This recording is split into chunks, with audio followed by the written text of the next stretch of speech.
Hello, my name is Maddie, and this is my psychology and film presentation, and I will be doing my case study on Norman Bates from the film Psycho. Just as a basic description, Norman Bates is a character from the 1960s slasher film Psycho. He rents a hotel off the side of the road with his supposed mother until he becomes revealed as the killer in the film. Just a little bit more information to help with the rest of the presentation. Throughout the movie, it is debated whether he is the killer or his mother is, because people who visit the hotel can hear him arguing with his mother in the house. But at the end of the movie, it is revealed that Norman is the killer and that he was dressing up as his mother and talking to himself as his mother. Um, they have a psychiatrist in the film when Norman is in jail diagnose him, not fully, but just explain why he was doing what he was doing. And he says that Norman killed his mother and her boyfriend or lover when he was younger out of jealousy. And then, due to the torment he felt from this, he preserved her body and then started talking to himself as if his mother was talking back to him. And this is what had him develop this alter that he showed. So that's a little bit more description. And this film is set in California in the 1960s. So, as my diagnosis is dissociative identity disorder, which is when a person exhibits two or more separate personalities or identities. So, in the setting of the movie, Norman would not have been diagnosed with DID, and he wasn't after the psychiatrist explained what was going on.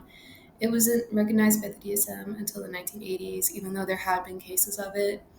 Instead, he would have most likely been a case of insanity and identity confusion due to the childhood trauma he experienced.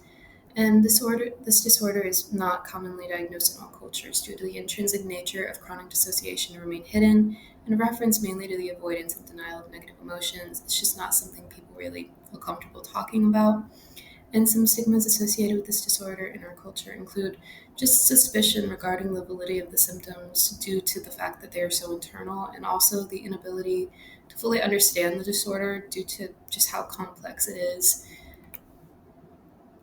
And then my evidence for my diagnosis. So, first, he showed disruption of identity characterized by two or more distinct personality states.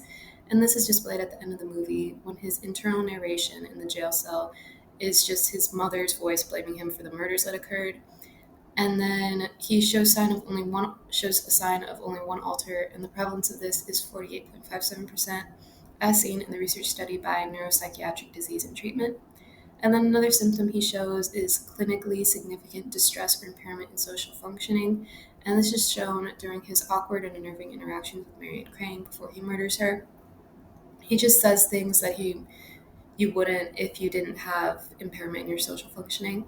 And then a symptom that is shown the least is the fact that his other symptoms are not attributable to the physiological effects of a substance. It is never clearly stated in the film whether he's under the influence of another substance, but it is not implied at all either. But this is the symptom he shows the least of. And then my treatment plan, this is putting aside the fact that he murdered many people and is a danger.